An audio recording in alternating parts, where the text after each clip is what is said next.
بسم اللہ الرحمن الرحیم۔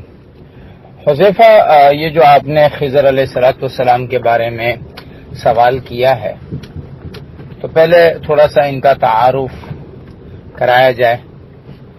خضر علیہ السلام کا نام خضر اس لیے پڑا ہے کہ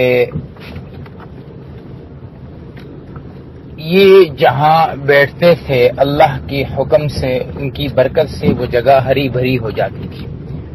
یہ بات صحیح روایت سے ثابت ہے اور یہ میں نے آپ کے سامنے وہ روایت شیئر کی ہے۔ یہ کون تھے؟ یہ اپنے زمانے کے ایک جو بزرگ تھے، انہوں نے ان کو اللہ کا دین سکھا دیا، اور یہ فرعون کے زمانہ، وہ فرعون جو موسیٰ علیہ السلام کے زمانے کا فرعون ہے، اس زمانے میں یہ تھا۔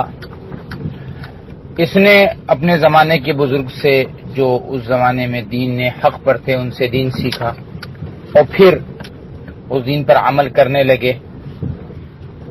جب کوئی ان کے پاس آتا تھا تو یہ ان کو دین سکھاتے تھے، اور پھر ان سے یہ وعدہ لیتے تھے کہ آپ ابھی تک اس بات کو ظاہر نہیں کریں گے جب تک کہ اللہ کی طرف سے کوئی حکم یا کوئی میری طرف سے اجازت نہ ہو۔ تو ایک روایت میں آتا ہے کہ ان کی 2 بیویاں تھیں، ایک بیوی نے یہ بات، یعنی یہ شادی کر کے ان کو دین سکھاتے تھے اور پھر ان کو طلاق چھوڑ دیتے تھے، طلاق دیتے تھے۔ تو ایک عورت جو ان کی سابقہ بیوی تھی، انہوں نے تو ان کی بات کو، ان کے راز کو خفیہ رکھا، اور دوسری بیوی نے اس راز کو افشا کر دیا۔ تو یہ اپنی جان کو بچانے کے لیے نکلے اور جنگل میں چلے گئے۔ وہ جو ایک واقعہ آتا ہے کہ معراج کی رات جو ہے وہ حضور صلی اللہ علیہ وسلم کو ایک خوشبو محسوس ہوئی تھی، اور وہ فرعون کی خادمہ کی تھی۔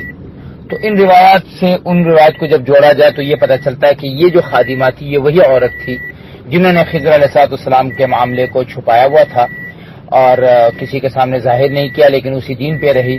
تو جب اس نے بسم اللہ الرحمن الرحیم پڑھی تو فرعون کی بیٹی کو پتہ چلا، پھر اس عورت کو اور اس کی بیٹی کو کھولتے ہوئے تیل میں ڈالا گیا اور ان کی شہادت ہو گئی۔ اور پھر معراج کی رات کو آپ علیہ السلام کو ان کی قبر کی خوشبو سے جو ہے پتہ چلا کہ یہاں پر جو ہے وہ فرعون کی خادمہ تھی۔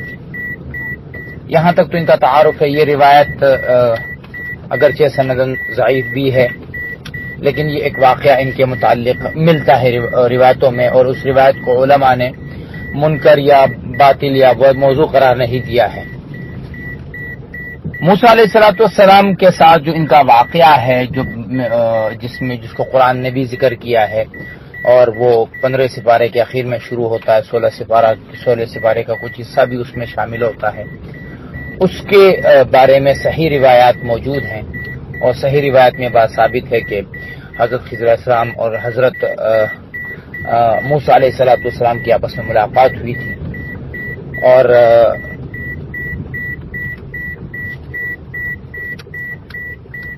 یہاں ایک اور روایت ہے جس میں جو روایت کو محدثین نے ذکر کیا ہے۔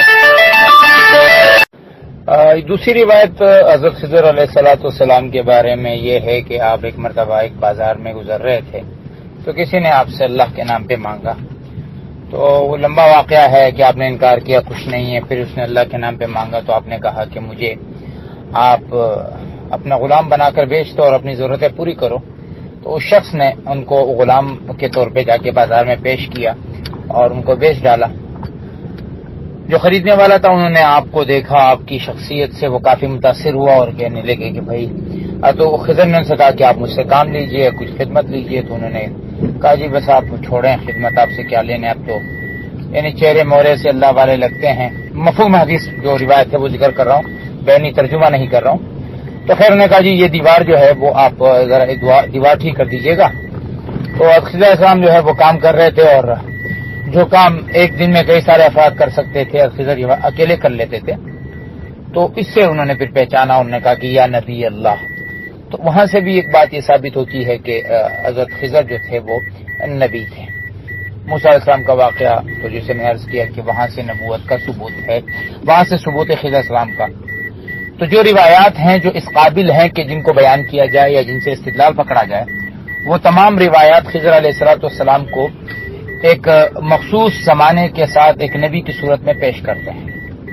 اب ہمارے ہاں جو خضر کا تصور ہے وہ اس بات کا تصور ہے کہ خضر علیہ السلام نے جو ہے وہ پتہ نہیں کون سا پانی پی لیا تھا اور پتہ نہیں کیسے ان کو ساری زندگی ابدی حیات ملی ہے اور فلاں جگہ ان کی ملاقات ہوئی ہے، یا وہ فلاں جگہ آئے ہیں، یا ادریس علیہ السلام اور خضر کی ملاقات ہوتی ہے۔ تو یہ تمام روایات جو ہیں وہ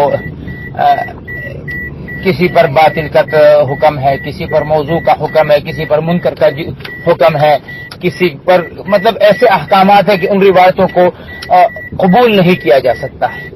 اور جمہور امت بھی اس بات کے قائل ہیں کہ خضر علیہ السلام بحیثیت نبی ایک شخصیت کا نام ہے، لیکن خضر علیہ السلام ہمیشہ موجود ہیں، اور لوگ جو ان سے ملاقات کا ایک دعویٰ کرتے ہیں تو اس دعوے کی کوئی صداقت اور اس دعوے کا کوئی ثبوت جو ہے وہ نہیں ہے، کیونکہ خضر علیہ السلام ہمیشہ کے لیے موجود ہیں یا ہر زمانے میں موجود رہتے ہیں۔